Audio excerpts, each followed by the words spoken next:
उसके बाद से वह प्रयोग फेल हुआ तो इंटॉलरेंस गैंग आ गया कि मोदी एक फासिस्टवादी, एक हिटलर, एक फला की सरकार आ गई है देश में, आतंक देश में बिल्कुल ये दूसरे तरह की सरकार आ गई है। अब देश में यहाँ अल्पसंख्यक रहेंगे नहीं, उनको काट के मार के भगा दिया जाएगा, ये वो सर तन से जुदा प्रयोग। उसके बाद से आप 15 अब जब 7वां प्रयोग है यह हिंदू समाज को कैसे बांटा जाए। जब बांटा जाएगा तो इसमें छुपाना है अब्दुल के कुकर्म को। दिल्ली में कुकर्म किए हैं, इस बार ईंट से ईंट बजेगा केजरीवाल तुम्हारा। गुजराती भाई हमारे बताएंगे, उसके बाद से बताएगा मध्य प्रदेश, राजस्थान और छत्तीसगढ़ तरफ यह इस तरह का राम मंदिर पे सवाल उठाए। हमारे जो स्वास्तिक चिन्ह हैं उसको झाड़ू से दौड़ाता हुआ दिखाया था, समझ रहे हैं। वहाँ राम मंदिर पे ये शौचालय बनाने की बात करता था। हम मंदिर बनाएंगे, हम आएंगे तो 370 हटाएंगे, हम आएंगे तो कॉमन सिविल कोड लाएंगे। 2 हो गया, तीसरा आने वाला है। बोनस में मिलेगा जनसंख्या नियंत्रण, नोट करके रख लीजिए। नमस्कार, आप देख रहे हैं नौरंग। हम बात करेंगे कि दिल्ली में जिस प्रकार से केजरीवाल के एक विधायक ने जिस प्रकार से लोगों को 10,000 लोगों को शपथ दिलाई सामूहिक रूप से कि ब्रह्मा को नहीं मानो, शिव को नहीं मानो। लेकिन सवाल ये है कि देश जब सेकुलर है तो सर इस देश में, सेकुलर देश में इस प्रकार के चीज़ों को प्रमोट करना कितना सही है। जहाँ तक कि जिसमें बात करते हैं कि अगर हम बात करते हैं कि लोग कहते हैं कि मुसलमानों के विषय में बात करते हैं, इस्लाम के विषय में लोग कहते हैं कि सेकुलर देश सेकुलर है। लेकिन क्या इस देश में सेकुलरिज्म की परिभाषा ये है कि अगर देश में अगर कहा जाता है कि ब्रह्मा विष्णु महेश को नहीं मानते तो क्या सेकुलर हो जाता है? क्या मानते हैं आप सर? क्या देखते हैं, कैसे देखते हैं इस घटना को सर कि केजरीवाल के एक तो मंत्री हैं, जो विधायक हैं, इस प्रकार की भाषा का प्रयोग करते हैं सर, कैसे देखते हैं इसको? देखिए ये एक सुनियोजित षड्यंत्र है, इसको समझना पड़ेगा। 2014 से जो भारतीय जनता पार्टी की राष्ट्रवादी सरकार आई है, आरएसएस की सरकार है तो वो वहाँ से देखना पड़ेगा आपको। यह सारे लगातार प्रयोग हो रहे हैं, आपको समझना ये पड़ेगा। 2014 में रोहित वेमुला, जो दलित के नाम पे पूरे देश में दंगा किया गया था एक छात्र के नाम पे, उसके बाद से वह प्रयोग फेल हुआ तो इंटॉलरेंस गैंग आ गया कि मोदी एक फासिस्टवादी, एक हिटलर, एक फला की सरकार आ गई है देश में, आतंक देश में बिल्कुल ये दूसरे तरह की सरकार आ गई है। अब देश में यहाँ अल्पसंख्यक रहेंगे नहीं, उनको काट के मार के भगा दिया जाएगा, ये वो इंटॉलरेंस गैंग आ गया था। दूसरा प्रयोग। तीसरा प्रयोग हुआ था जेएनयू में, अफजल हम शर्मिंदा हैं, तेरे कातिल जिंदा हैं, ये भारत तेरे टुकड़े होंगे इंशाअल्लाह इंशाअल्लाह। तीसरा प्रयोग वो अभी सफल नहीं हुआ। उसके बाद से चौथा प्रयोग बताता हूँ आपको। चौथा प्रयोग सीएए में, जो बूढ़ी दादी थी, याद है बूढ़ी दादी किस तरह से बैठ के किस तरह से प्रचार किया जा रहा था, बूढ़ी, हाँ, शाहीन बाग का प्रयोग। बूढ़ी दादी प्रधानमंत्री को मारेंगे, बच्चे छोटे छोटे बच्चे गोद में लेकर किस तरह से गृह मंत्री को मारेंगे, प्रधानमंत्री को मारेंगे। तीसरा प्रयोग। क्यों प्रयोग हो रहा था यह सारे प्रयोग? कभी छात्रों का छात्रों के नाम पे भड़काना है दंगा, ये सब प्रयोग है। उसके बाद से जब सीए का प्रयोग असफल हो गया तो किसान आंदोलन के बाद प्रयोग हुआ, वह भी असफल हो गया। प्रधानमंत्री जी चुपचाप अपना काम करते रहे तो चौथा प्रयोग सर तन से जुदा प्रयोग। उसके बाद से आप 15 अब जब 7वां प्रयोग है यह हिंदू समाज को कैसे बांटा जाए। जब बांटा जाएगा तो इसमें छुपाना है अब्दुल के कुकर्म को।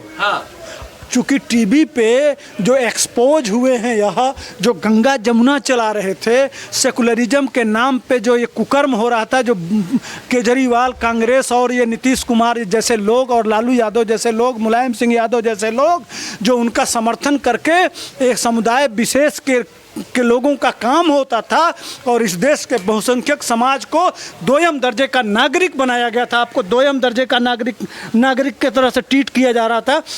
अब चूंकि सबको समान अधिकार मिल रहे हैं, सबको देश सरकार सबको साथ लेके चल रही है।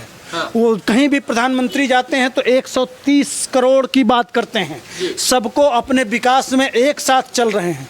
तो जो ये भारत उठ के खड़ा हो रहा है, उसके विरुद्ध जो 70 साल से षड्यंत्र चल रहा था, उस षड्यंत्र को पुनः लागू किया जाए, इसलिए कि नरेंद्र भाई मोदी के वजह से हर हर समाज का व्यक्ति आके देश के विकास में अपना योगदान कर रहा है, कंधा से कंधा मिला के चल रहा है। यही असली दर्द है। इसीलिए समाज बांटने के लिए विदेशी ताकतें पैसा लगाती है ना भाई। ये बताइए, अभी 2024 चुनाव की बात हो रही है, राहुल गांधी भारत जोड़ो यात्रा कर रहे हैं और नीतीश कुमार पार्टी जोड़ो यात्रा कर रहे हैं। वो तेलंगाना गए, फिर दिल्ली आए, लगातार दिल्ली आ रहे थे, दिल्ली की भी चर्चा हो रही थी। लेकिन सर, आपको क्या लगता है कि 2024 आने वाले 2024 चुनावों के लिए क्या ये कहीं से भी केजरीवाल जो नीति है, गुजरात जा रहे हैं केजरीवाल, नीतीश कुमार की बात हो रही है, नीतीश कुमार सबको जोड़ने की बात है, क्या लगता है कि आपको 2024 चुनाव के मद्देनजर रखते हुए क्या ये जो चल रहा है कहीं से नरेंद्र मोदी को रोकने में कामयाब होगा? अच्छा, एक बात बताइए, नीतीश कुमार केजरीवाल के पास आए थे तो केजरीवाल मान लिए थे नेता नीतीश कुमार को, या नीतीश कुमार केजरीवाल को नेता मान लिए थे? सिर्फ 7 फोटो खिंचा लेने से एक हो जाएंगे? अच्छा, जो केसीआर आए थे पटना, तो केसीआर बैठा के पत्रकार पूछ रहे थे कि आप नीतीश कुमार को नेता मानते हैं, तो केसीआर मान लिए थे, हंस के टाल गए ना। नीतीश कुमार भी उठ के भाग लिए ना, लालू का बेटा भी भाग लिए ना। तो भैया, जब ये लोग एक पास बैठ के रणनीति नहीं माने एक नहीं हो पा रहे हैं, तो देखिए इनका हाल वही है। मेढक को आप तौलने जाइए ना, तो एक को तराजू पे चढ़ाएंगे तो दूसरा कूद जाएगा, दूसरे को चढ़ाएंगे तो तीसरा कूद जाएगा, चौथे को चढ़ाएंगे तो पांचवा कूद जाएगा। तो यह मेढकों का एक टीम है जिसको अनावश्यक रूप से एक करने का प्रयास किया जा रहा है। नीतीश कुमार बिहार में रहेंगे कि नहीं, इसी की गारंटी नहीं है। लालू पूरा प्रपोजल बना दिए हैं, नीतीश कुमार के विशेष स्थान पर लात मार के खुदे खदेड़ेंगे। और केजरीवाल जी को वो ट्रायल चल रहा है। गुजरात की जनता ऐसी बजाएगी केजरीवाल जो कर रहे हैं ना कुकर्म, जो आपका योजना है ना कि मुस्लिम और दलित जय भीम जय मीम वाला गठबंधन करके हम चलाएंगे, तो वो चलने वाला नहीं है। देश समझ रहा है, इसलिए कि हमारे प्रधानमंत्री अपने सिर्फ बातों से नहीं, समाज तोड़ने से नहीं।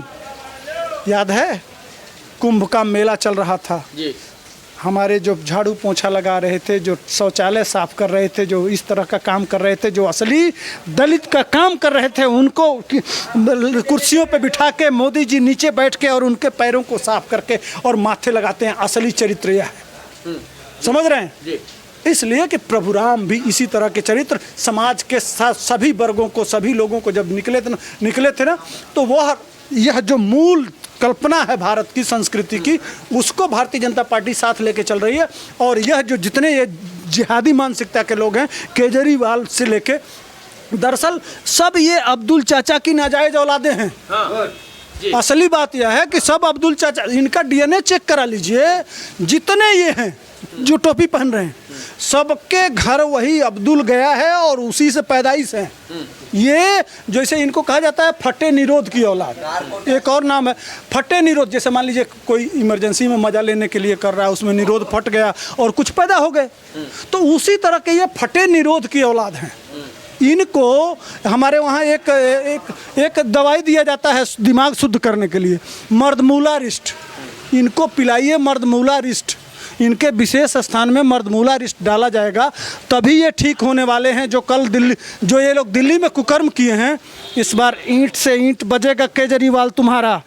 गुजराती भाई हमारे बताएंगे, उसके बाद से बताएगा मध्य प्रदेश, राजस्थान और छत्तीसगढ़। ऐसा बजाएगा कि इतिहास में याद रखोगे तुम लोग जो कुकर्म कर रहे हो, देश देख रहा है।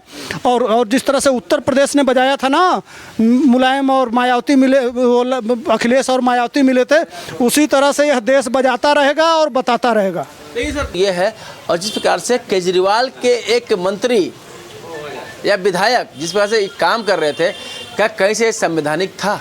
नहीं हो। एक बात बताइए, जब ये हरामी है ना, हरामी की नाजायज औलादे हैं, ये हरामी हैं, इसलिए कह रहे हैं कि तुम एक तरफ संविधान का शपथ लेते हो, कहते हो कि हम सबको समान दृष्टि से देखेंगे, और एक तरफ यहाँ के दिल्ली के लोगों को गाली दे रहे हो। अब कायर हैं दिल्ली के लोग, उनको निकलना चाहिए। और दिल्ली में जितने विधायक हैं उनके घरों के सामने जाके उनसे पूछना चाहिए कि ब्रह्मा विष्णु महेश तुम्हारा बिगाड़े क्या है, तेरी ऐसी की तैसी, तुम बताओ हमको। ये पूछना, ये दिल्ली की कायरता है यार। दिल्ली में ये कांड हुआ है, नपुंसक तो वो लोग हैं ना जो ये पूछ नहीं रहे हैं। जाके विधायकों को घेर लो, घर से निकलने मत दो। कैसे निकलोगे तुम? नहीं निकलने देंगे। तुम बताओ कि तुम हमारे देवी देवताओं को गाली क्यों दो? तो यह नपुंसकता है दिल्ली की और दिल्ली के लोगों की, नहीं तो इनकी औकात है इस तरह का काम करने का। हम कायर हैं, नपुंसक हैं, जिसकी वजह से ये घटनाएं घट रही हैं। क्या बात करते हैं आप?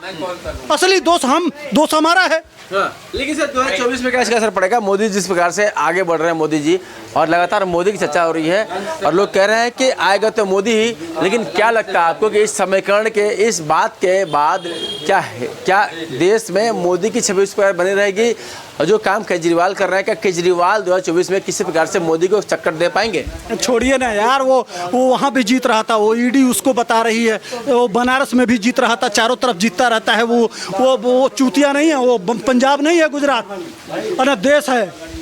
वो तो अलग देश बनाने के लिए इस तरह का कुकर्म कर रहे हैं। देश बांटने का कुचक्र रच रहा है यह इस देश को वेनेजुएला बना के, है ना, और खंड खंड करना। वो कहा नहीं था कि न चलो भारत का प्रधानमंत्री नहीं बनेंगे तो खालिस्तान का बन जाएंगे।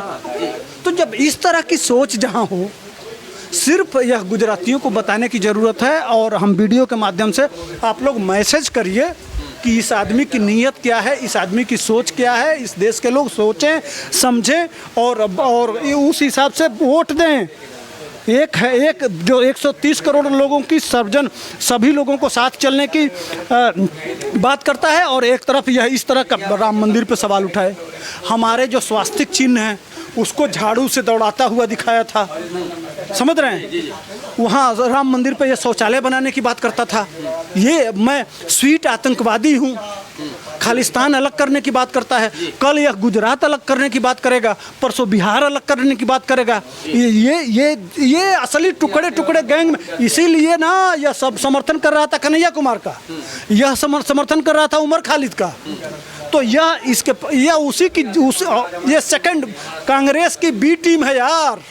असली ये कांग्रेस की बी टीम है। देश को तोड़ने का अभियान चला रहा है केजरीवाल, इसको समझना पड़ेगा। लेकिन लास्ट क्वेश्चन सवाल ये है कि क्या 2024 में नरेंद्र मोदी को रोकने के लिए कोई भी विचारधारा काम आएगी? जिस प्रकार से राहुल गांधी भारत जोड़ो यात्रा कर रहे हैं, या फिर आप नीतीश कुमार की बात ले लें, क्या कोई भी विचारधारा जो भी कार्यकलाप हो रहा है, क्या नरेंद्र मोदी को रोक पाएंगे? क्या सुनिए, भारतीय जनता पार्टी 3 ही नारा था उसका। हम आएंगे तो राम मंदिर बनाएंगे, हम आएंगे तो 370 हटाएंगे, हम आएंगे तो कॉमन सिविल कोड लाएंगे। 2 हो गया, तीसरा आने वाला है। बोनस में मिलेगा जनसंख्या नियंत्रण, नोट करके रख लीजिए। सिर्फ मजबूती से नरेंद्र भाई मोदी को पकड़े रहिए, आपको जनसंख्या नियंत्रण और कॉमन सिविल कोड आने वाला है। इसीलिए पीएफआई को बैन किया गया है कि देश में कोई अशांति नहीं फैले। जी, देश के अंदर जितने गद्दार बैठे हुए हैं, एक एक करके उनको बंद इसलिए किया जा रहा है, उनके ऊपर कार्रवाई इसलिए किया जा रहा है कि कल जब कॉमन सिविल कोड आएगा और जनसंख्या नियंत्रण आएगा तो कोई सर न उठा पाए। समझिए इसको। वही क्रोनोलॉजी है कि इस देश में जो गद्दार छुपे हुए हैं उनको चुन चुन करके मोदी जी निकाल रहे हैं, और यह किस तरह से बांट के और जिहादियों का साथ दें तो कौन देगा? तो ये एक अलग वर्ग तैयार किया जा रहा है जिहादियों के साथ लड़ने के लिए। वही कार्यक्रम हुआ है दिल्ली में, उनके साथ जय भीम, समझ रहे हैं ना? हाँ, यह एक योजनाबद्ध तरीके से एक काम किया जा रहा है हिंदू समाज को बांटने का। आप लोग साथ रहिए, प्रधानमंत्री मोदी जी का हाथ पकड़े रहिए, तभी आप विश्वगुरु बनेंगे, तभी आप सोने की चिड़िया बनेंगे।